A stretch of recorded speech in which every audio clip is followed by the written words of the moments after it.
Chapter 4. Procedures for the Sin Offering.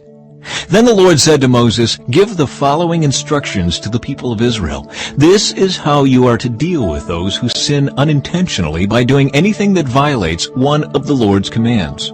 If the high priest sins, bringing guilt upon the entire community, he must give a sin offering for the sin he has committed. He must present to the Lord a young bull with no defects. He must bring the bull to the Lord at the entrance of the tabernacle, lay his hand on the bull's head, and slaughter it before the Lord. The high priest will then take some of the bull's blood into the tabernacle, dip his finger in the blood, and sprinkle it 7 times before the Lord in front of the inner curtain of the sanctuary. The priest will then put some of the blood on the horns of the altar for fragrant incense that stands in the Lord's presence inside the tabernacle. He will pour out the rest of the bull's blood at the base of the altar for burnt offerings at the entrance of the tabernacle. Then the priest must remove all the fat of the bull to be offered as a sin offering. This includes all the fat around the internal organs, the 2 kidneys and the fat around them near the loins, and the long lobe of the liver. He must remove these along with the kidneys, just as he does with cattle offered as a peace offering, and burn them on the altar of burnt offerings. But he must take whatever is left of the bull, its hide, meat, head, legs, internal organs, and dung, and carry it away to a place outside the camp that is ceremonially clean, the place where the ashes are dumped. There on the ash heap he will burn it on a wood fire. If the entire Israelite community sins by violating one of the Lord's commands, but the people don't realize it, they are still guilty. When they become aware of their sin, the people must bring a young bull as an offering for their sin and present it before the tabernacle. The elders of the community must then lay their hands on the bull's head and slaughter it before the Lord. The high priest will then take some of the bull's blood into the tabernacle, dip his finger in the blood, and sprinkle it 7 times before the Lord in front of the inner curtain. He will then put some of the blood on the horns of the altar for fragrant incense that stands in the Lord's presence inside the tabernacle. He will pour out the rest of the blood at the base of the altar for burnt offerings at the entrance of the tabernacle.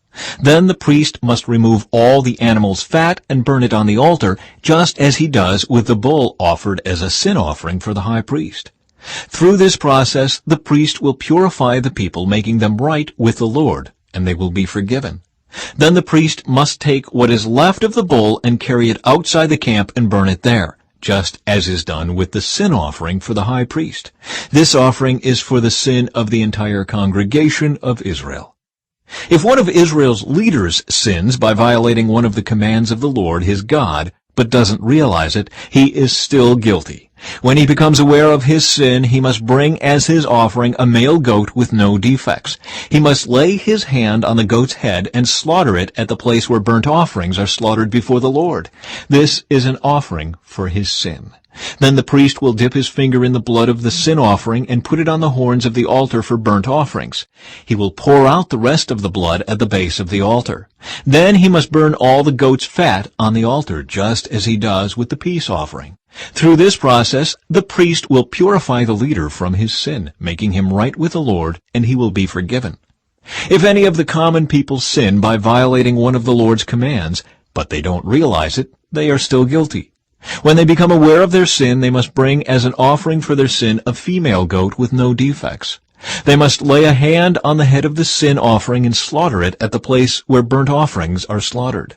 Then the priest will dip his finger in the blood and put it on the horns of the altar for burnt offerings. He will pour out the rest of the blood at the base of the altar. Then he must remove all the goat's fat, just as he does with the fat of the peace offering. He will burn the fat on the altar, and it will be a pleasing aroma to the Lord. Through this process, the priest will purify the people, making them right with the Lord, and they will be forgiven. If the people bring a sheep as their sin offering, it must be a female with no defects. They must lay a hand on the head of the sin offering and slaughter it at the place where burnt offerings are slaughtered. Then the priest will dip his finger in the blood of the sin offering and put it on the horns of the altar for burnt offerings. He will pour out the rest of the blood at the base of the altar. Then he must remove all the sheep's fat, just as he does with the fat of a sheep presented as a peace offering. He will burn the fat on the altar on top of the special gifts presented to the Lord. Through this process, the priest will purify the people from their sin, making them right with the Lord, and they will be forgiven. Chapter 5. Sins requiring a sin offering. If you are called to testify about something you have seen or that you know about, it is sinful to refuse to testify, and you will be punished for your sin. Or suppose you unknowingly touch something that is ceremonially unclean, such as the carcass of an unclean animal. When you realize what you have done, you must admit your defilement and your guilt. This is true whether it is a wild animal, a domestic animal, or an animal that scurries along the ground. Or suppose you unknowingly touch something that makes a person unclean. When you realize what you have done, you must admit your guilt. Or suppose you make a foolish vow of any kind, whether its purpose is for good or for bad. When you realize its foolishness, you must admit your guilt. When you become aware of your guilt in any of these ways, you must confess your sin. Then you must bring to the Lord as the penalty for your sin a female from the flock, either a sheep or a goat. This is a sin offering with which the priest will purify you from your sin, making you right with the Lord. But if you cannot afford to bring a sheep, you may bring to the Lord 2 turtle doves, or 2 young pigeons, as the penalty for your sin. One of the birds will be for a sin offering, and the other for a burnt offering. You must bring them to the priest, who will present the first bird as the sin offering. He will wring its neck, but without severing its head from the body. Then he will sprinkle some of the blood of the sin offering against the sides of the altar, and the rest of the blood will be drained out at the base of the altar. This is an offering for sin. The priest will then prepare the second bird as a burnt offering, following all the procedures that have been prescribed. Through this process, the priest will purify you from your sin, making you right with the Lord, and you will be forgiven. If you cannot afford to bring 2 turtle doves or 2 young pigeons, you may bring 2 quarts of choice flour for your sin offering. Since it is an offering for sin, you must not moisten it with olive oil or put any frankincense on it. Take the flour to the priest, who will scoop out a handful as a representative portion. He will burn it on the altar on top of the special gifts presented to the Lord.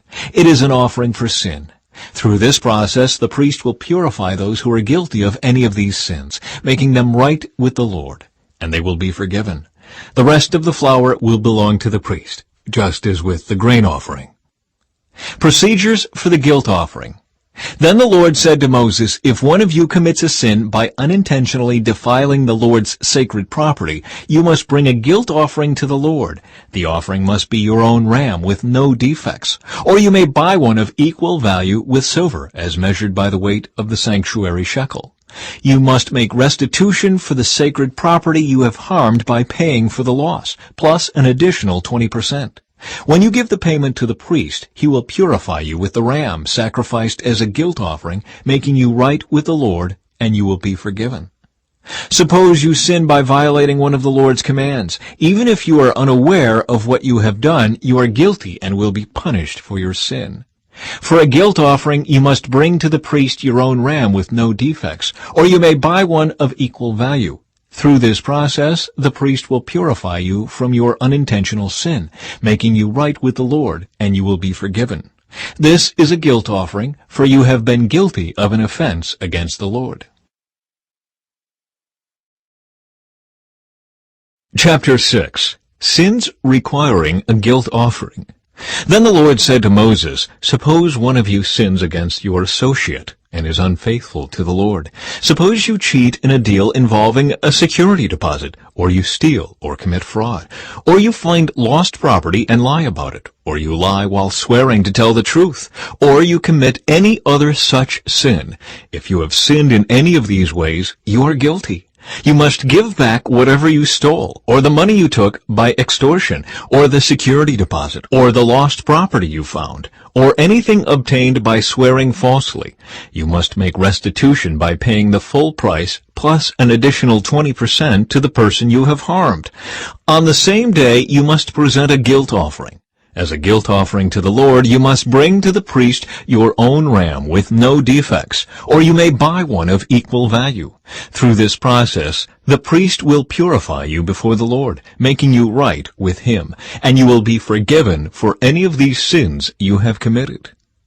Further instructions for the burnt offering. Then the Lord said to Moses, "Give Aaron and his sons the following instructions regarding the burnt offering. The burnt offering must be left on top of the altar until the next morning, and the fire on the altar must be kept burning all night. In the morning, after the priest on duty has put on his official linen clothing and linen undergarments, he must clean out the ashes of the burnt offering and put them beside the altar. Then he must take off these garments, change back into his regular clothes, and carry the ashes outside the camp to a place that is ceremonially clean.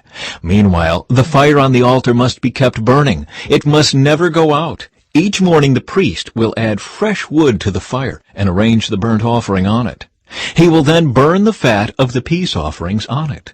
Remember, the fire must be kept burning on the altar at all times. It must never go out.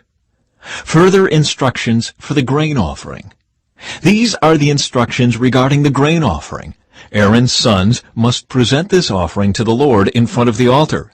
The priest on duty will take from the grain offering a handful of the choice flour moistened with olive oil, together with all the frankincense. He will burn this representative portion on the altar as a pleasing aroma to the Lord. Aaron and his sons may eat the rest of the flour, but it must be baked without yeast and eaten in a sacred place within the courtyard of the tabernacle. Remember, it must never be prepared with yeast. I have given it to the priests as their share of the special gifts presented to me. Like the sin offering and the guilt offering, it is most holy. Any of Aaron's male descendants may eat from the special gifts presented to the Lord. This is their permanent right from generation to generation. Anyone or anything that touches these offerings will become holy. Procedures for the ordination offering. Then the Lord said to Moses, "On the day Aaron and his sons are anointed, they must present to the Lord a grain offering of 2 quarts of choice flour, half to be offered in the morning and half to be offered in the evening. It must be carefully mixed with olive oil and cooked on a griddle. Then slice this grain offering and present it as a pleasing aroma to the Lord. In each generation, the high priest who succeeds Aaron must prepare the same offering. It belongs to the Lord and must be burned up completely. This is a permanent law. All such grain offerings of a priest must be burned up entirely. None of it may be eaten." Further instructions for the sin offering. Then the Lord said to Moses, "Give Aaron and his sons the following instructions regarding the sin offering. The animal given as an offering for sin is a most holy offering, and it must be slaughtered in the Lord's presence at the place where the burnt offerings are slaughtered. The priest who offers the sacrifice as a sin offering must eat his portion in a sacred place within the courtyard of the tabernacle. Anyone or anything that touches the sacrificial meat will become holy. If any of the sacrificial blood spatters on a person's clothing, the soiled garment must be washed in a sacred place. If a clay pot is used to boil the sacrificial meat, it must then be broken. If a bronze pot is used, it must be scoured and thoroughly rinsed with water. Any male from a priest's family may eat from this offering. It is most holy. But the offering for sin may not be eaten if its blood was brought into the tabernacle as an offering for purification in the holy place. It must be completely burned with fire. Then the kingdom of heaven will be like 10 bridesmaids who took their lamps and went to meet the bridegroom. 5 of them were foolish, and 5 were wise. The 5 who were foolish didn't take enough olive oil for their lamps, but the other 5 were wise enough to take along extra oil.